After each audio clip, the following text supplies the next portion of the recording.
भयानक पैंडेमिक या जिसे हम बोलते हैं महामारी चाइना से शुरू हुआ और चाइना से शुरू होते ही धीरे धीरे सारी दुनिया की इकोनॉमीज को, बिजनेसेस को ठप करता चला गया। हेल्थ तो खत्म हुई, बिजनेस भी साथ में खत्म हो गया।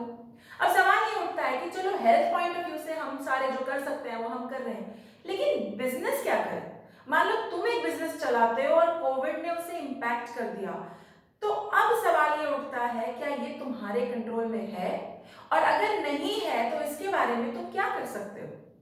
आज का हमारा टॉपिक एक्चुअली में इसी चीज के बारे में डिस्कशन करने वाला है कि ऐसी कई चीजें हैं जो बिजनेसेस को इंपैक्ट करती हैं लेकिन कई बार उनके बस में नहीं होती।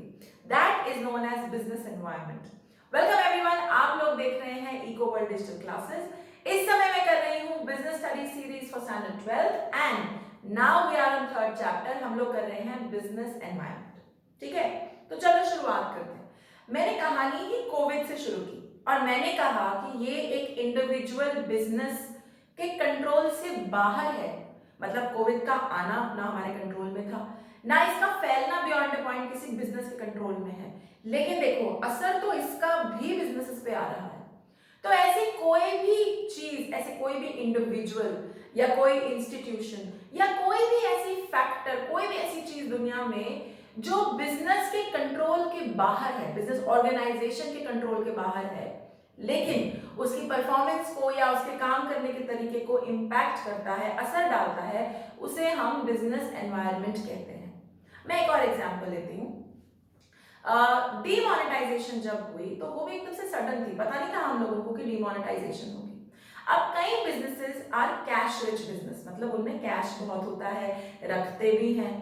तो एकदम से जब डीमोनेटाइजेशन आई तो ये एक ऐसी चीज थी जो बिजनेस के कंट्रोल में, बिजनेस ऑर्गेनाइजेशन के कंट्रोल में नहीं थी। मतलब मुझे क्या पता था डीमोनेटाइजेशन आने वाली है, या किसी भी ऐसे बिजनेस वाले को क्या पता कि डीमोनेटाइजेशन आने वाली है।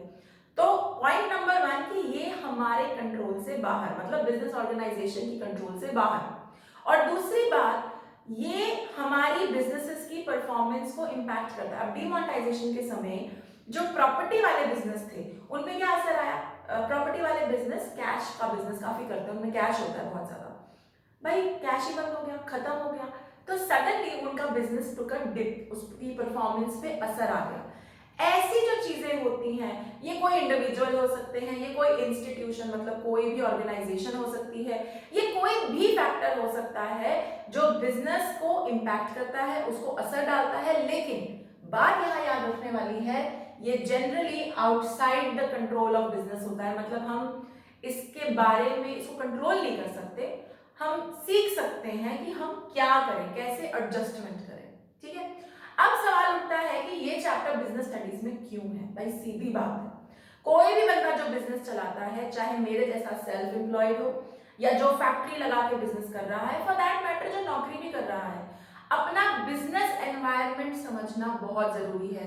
ये समझना बहुत जरूरी है कि कहीं कल को कोई छोटी मोटा कॉम्पिटिटर कल को बहुत बड़ी प्रॉब्लम तो नहीं बन जाएगा। किसी ने कोई नया प्रोडक्ट निकाला है, अगर हम उस पर ध्यान ना दें तो कहीं कल को वो प्रोडक्ट मेरा प्रोडक्ट तो नहीं खा जाएगा। ये सब चीजों का ध्यान करना, उन चीजों का नोटिस करना हर बिजनेस के लंबे चलने का एक बहुत बड़ा कारण बन सकता है। ठीक है, समझ में आ गया? फाइन। तो बिजनेस एनवायरनमेंट की डेफिनेशन में 3 पॉइंट्स याद रखना है। It is sum total of all individuals, institutions and other factors, पहला point, that are outside the control, ये कंट्रोल से बाहर है, second point, and third which may effect its performance. Please ध्यान दीजिएगा, मे लिखा हुआ है, मतलब हो सकती है।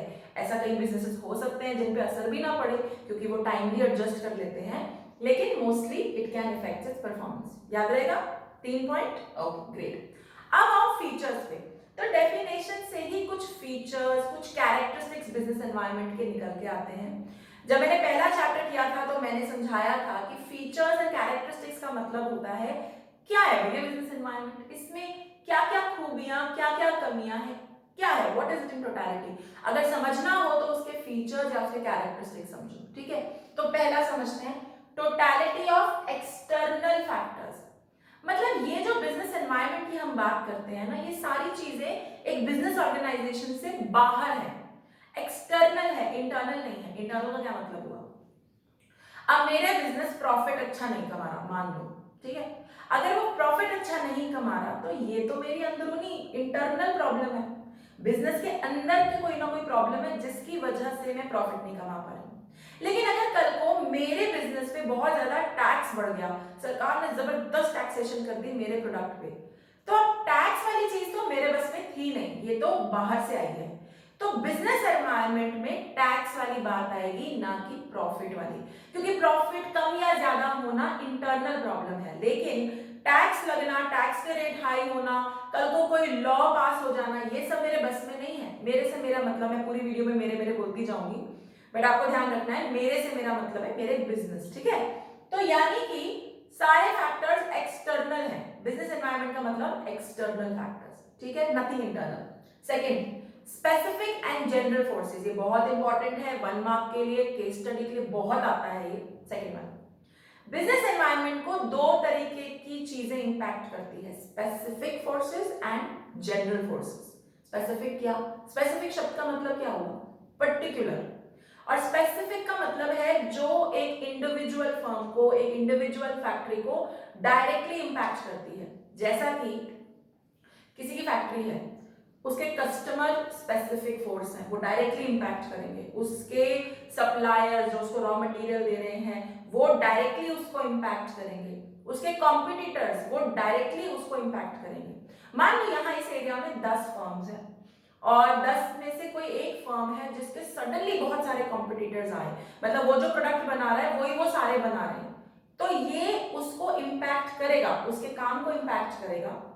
ये उसके बस में नहीं है कि कॉम्पिटिटर ज्यादा आ रहे हैं, लेकिन इसको, इस वाले इंपैक्ट को हम क्या बोलेंगे, स्पेसिफिक फोर्सेस का इंपैक्ट, क्योंकि कॉम्पिटिटर डायरेक्टली उस इंडिविजुअल फर्म को इंपैक्ट कर रहा है, सबको नहीं, ठीक है।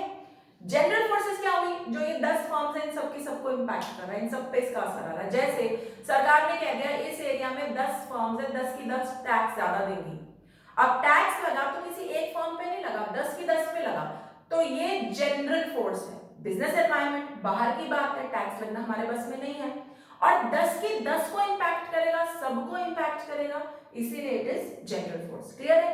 तो स्पेसिफिक फोर्स वो जो किसी इंडिविजुअल फर्म को डायरेक्टली इंपैक्ट करती है, जैसे कस्टमर, सप्लायर्स एक्सेट्रा, और जनरल फोर्स वो जो सबको इंपैक्ट करती है। अब जीएसटी लगी, सबको इंपैक्ट किया, जनरल फोर्स, डिमोनेटाइजेशन हुई, सबको इंपैक्ट किया, जनरल फोर्स, ठीक है, हम उसको बोलते हैं। क्लियर है। ऑलराइट।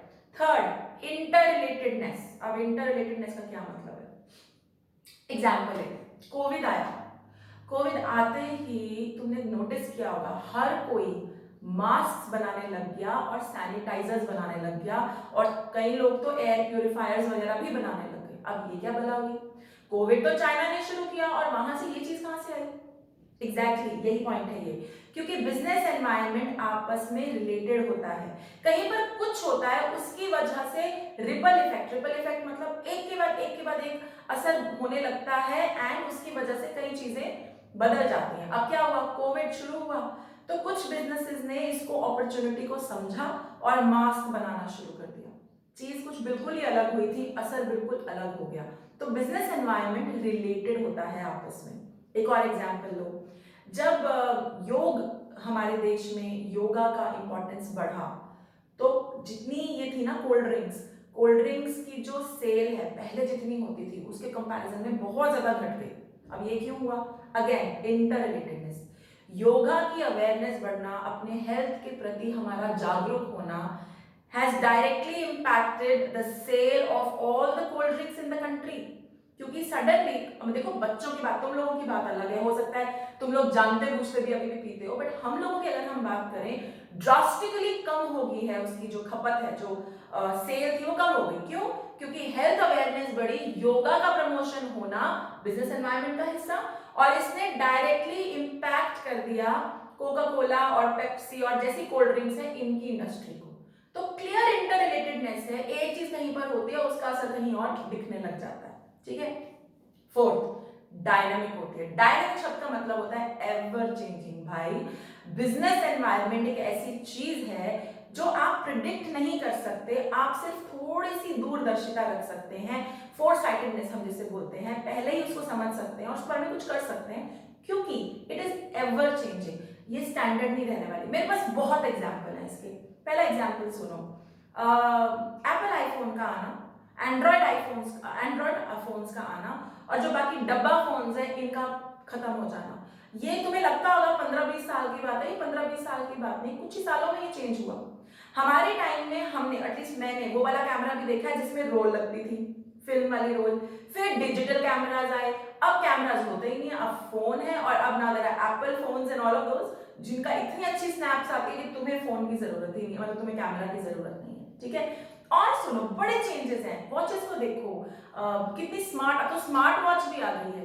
कहने का मतलब है कि आजकल की दुनिया में हर चीज बदलती जा रही है, आपका बिजनेस एनवायरनमेंट हर दिन बदल रहा है। तो एज ए बिजनेस आप उसे कंट्रोल नहीं कर सकते, लेकिन अगर आप समझदारी से उसको टाइमली पहले ही समझ लो या उसके बारे में कुछ अंडरस्टैंडिंग ले लो, तो आप टाइम रहते अपने बिजनेस को एडजस्ट कर सकते हैं। अभी जो मैंने एग्जांपल लिया मास्क का, वो क्या था, यही तो। कई जो क्लोथ मैन्युफैक्चरिंग कंपनीज थी ना, उन्होंने मास्क बनाने शुरू कर दिए। क्यों? इसे बोलते हैं बिजनेस एनवायरनमेंट से एडजस्ट करना। दिख गया कि कोविड में कोई बंदा कपड़े नहीं खरीदने आने वाला, लेकिन मास्क हर कोई खरीदेगा, तो चलो जी मास्क की प्रोडक्शन बढ़ाते हैं। दवाई वालों ने दवाइयां तो चलो मैन्युफैक्चर की, साथ में सैनिटाइजर भी मैन्युफैक्चर कर लिए कि चलो इसकी डिमांड बढ़ेगी। This is exactly what I am talking about, business environment से एडजस्टमेंट करना। ये चैप्टर हम इसीलिए पढ़ रहे हैं ताकि आप लोग भी ये बात समझें कि क्या होता है और इससे कैसे कैसे फायदे या नुकसान हो सकते हैं अगर इसको टाइमली नहीं समझा गया, ठीक है।